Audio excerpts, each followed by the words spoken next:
Hello learners, welcome to the channel simple economics. इस चैनल पे हम बात करते हैं इकोनॉमिक्स के कॉम्प्लेक्स और टेक्निकल टॉपिक्स को बहुत ही सिंपल लैंग्वेज में समझने की। आज का हमारा टॉपिक है कंज्यूमर बिहेवियर एनालिसिस का जो पार्ट है indifference curve analysis. Indifference curve क्या होते हैं? Indifference curve represents all those combination of goods which give same satisfaction to the consumers।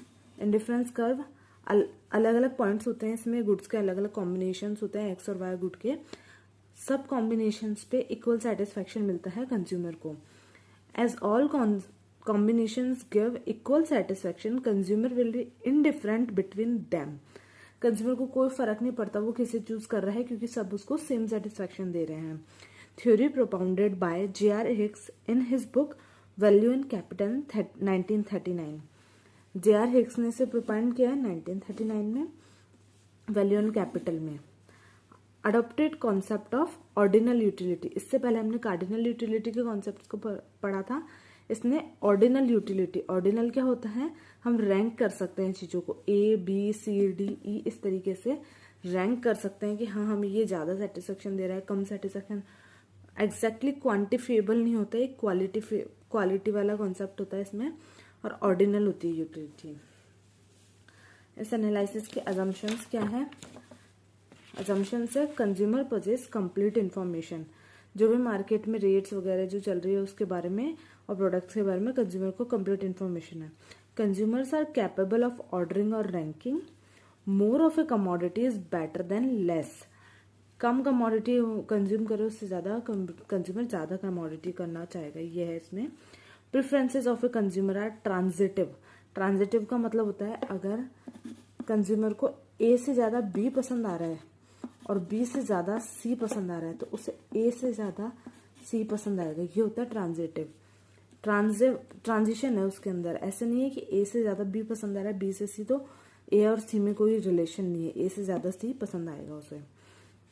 Preferences of diminishing marginal rate of substitution. Marginal rate of substitution क्या होती है वो आगे देखेंगे, और वो डिमिनिशिंग होती है। तो ये होता है हमारा इंडिफरेंस कर्व।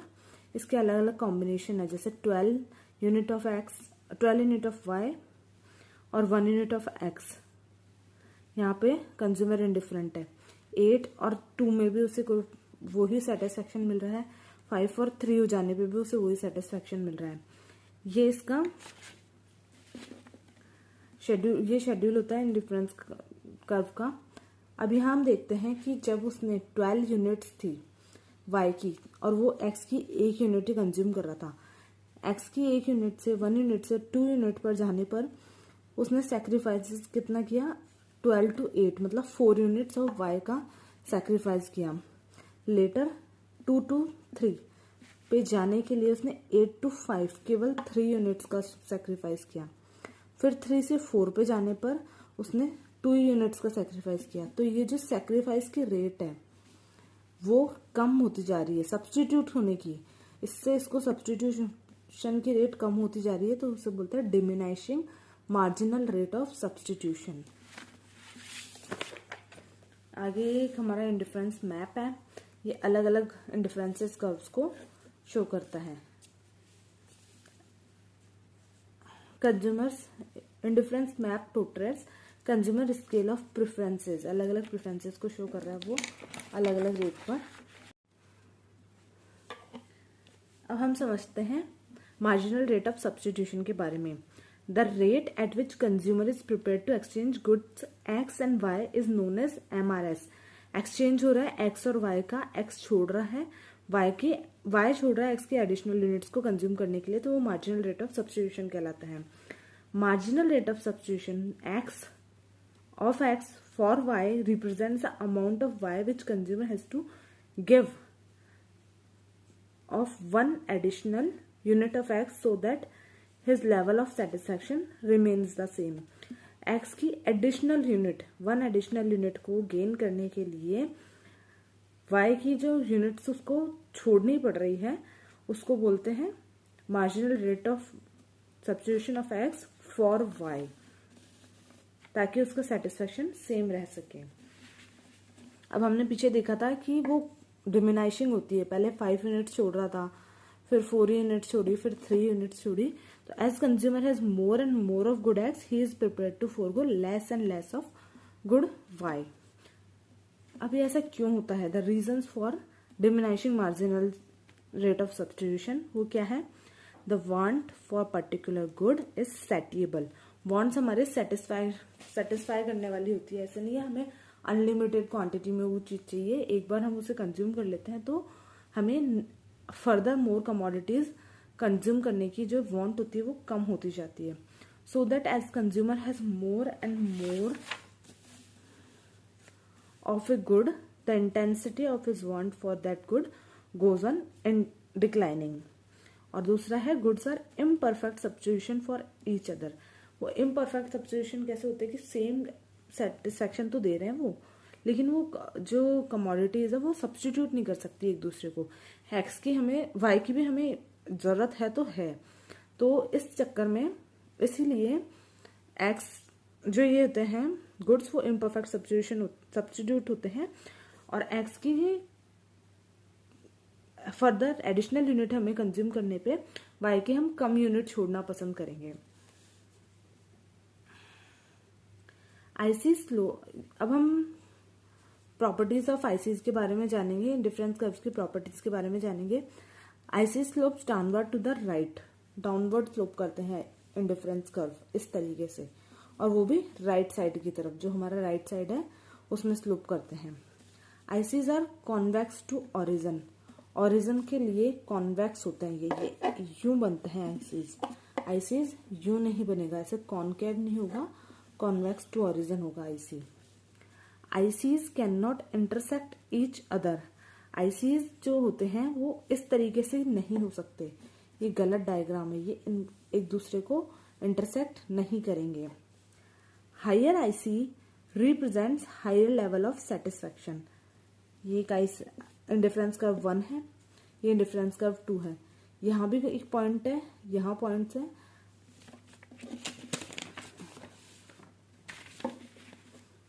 यहाँ हमारे इंडिफरेंस कर्व्स के पॉइंट्स हैं, तो हाई पॉइंट पे हाई सेटिस्फैक्शन होगा हमें, और लो पॉइंट पे लो सेटिस्फैक्शन होगा, तो इस पे ही कंज्यूमर जाना पसंद करेगा। IC2 will give more satisfaction than IC1।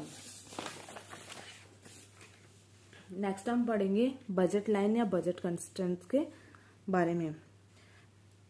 So consumer in his attempt to maximise his satisfaction will try to reach the highest possible indifference curve.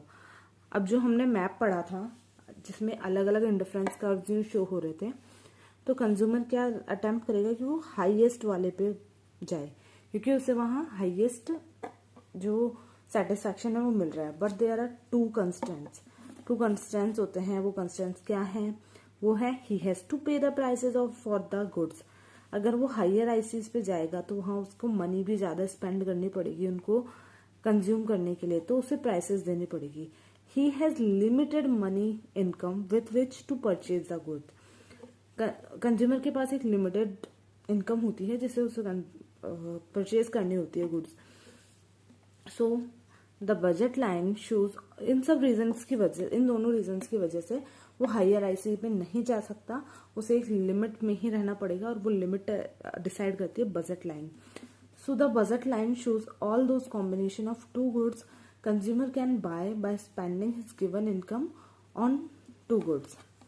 तो अपनी जो भी इनकम है, अगर कंज्यूमर ने अपनी सारी इनकम वाई कमोडिटी के परचेज पे लगा दी और एक्स की उसने एक भी कमोडिटी नहीं ली, तो 8 यूनिट्स खरीद सकता है। अगर उसने अपनी सारी इनकम एक्स के कंजप्शन में लगा दी और वाई की एक भी यूनिट नहीं ली, तो वो 5 यूनिट्स कंज्यूम कर सकता है। ये है हमारी बजट लाइन, मतलब टोटल उसकी इतनी एबिलिटी है टू परचेज।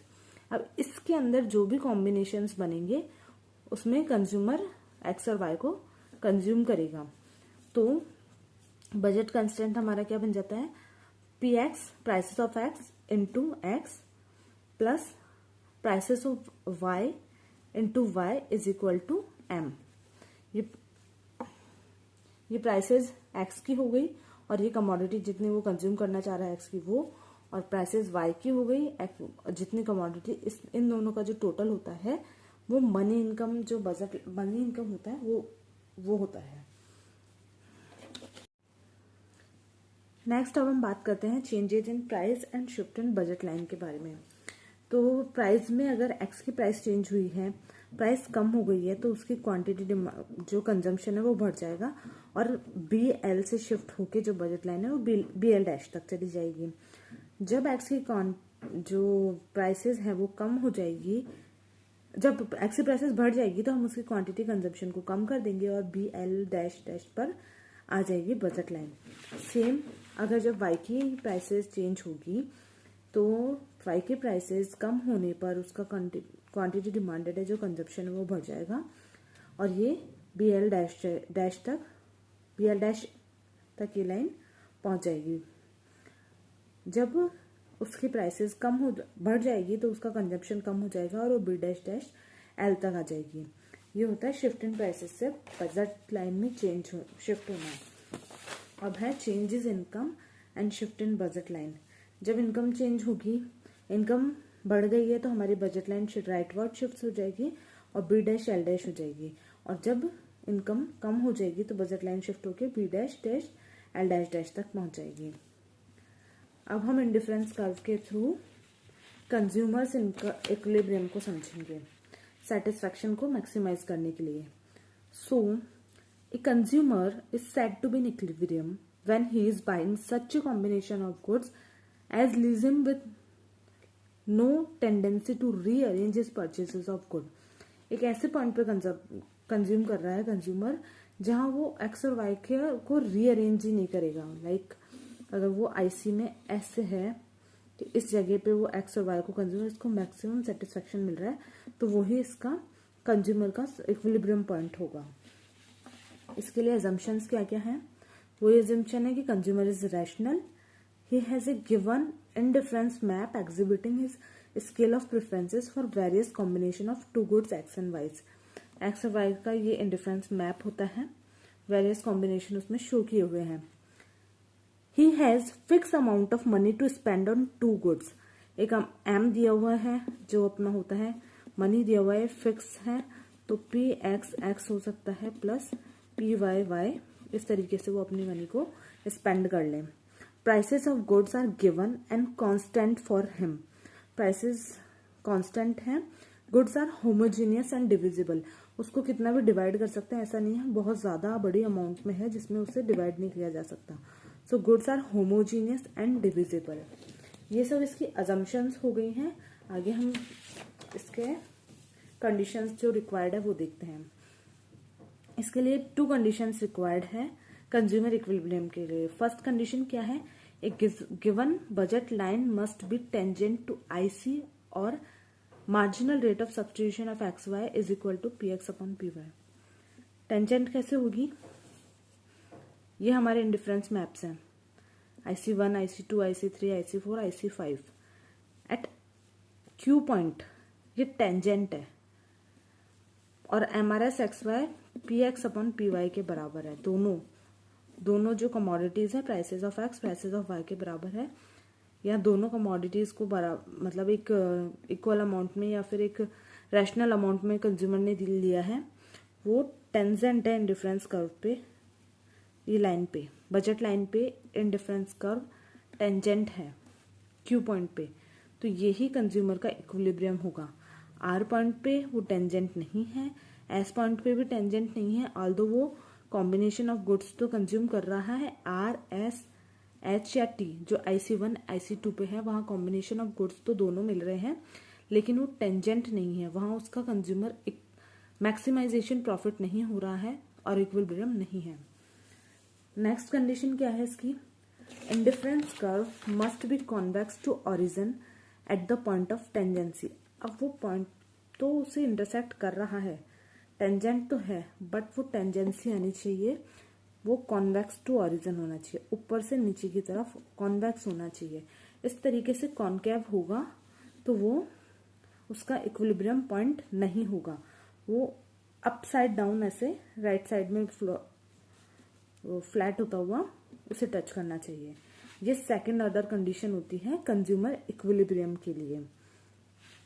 सो आज हमने इन सब चीज़ों के द्वारा इंडिफरेंस कर्व के बारे में समझा। So that's all for this lecture, thank you. और अगर आपको ये चैनल हेल्पफुल लगता है आप इसे लाइक कीजिए, अपने फ्रेंड्स के साथ शेयर कीजिए और चैनल को सब्सक्राइब कीजिए, क्योंकि आगे आने वाले वीडियोस में हम बात करेंगे micro economics, macro economics, development economics, public finance, maths, statistics, Indian economy, उसके करंट अफेयर्स, इन सब टॉपिक्स को हम कवर करने वाले हैं आगे आने वाले वीडियो में। तो चैनल को सब्सक्राइब जरूर कर ले और बेल आइकन को दबा लें।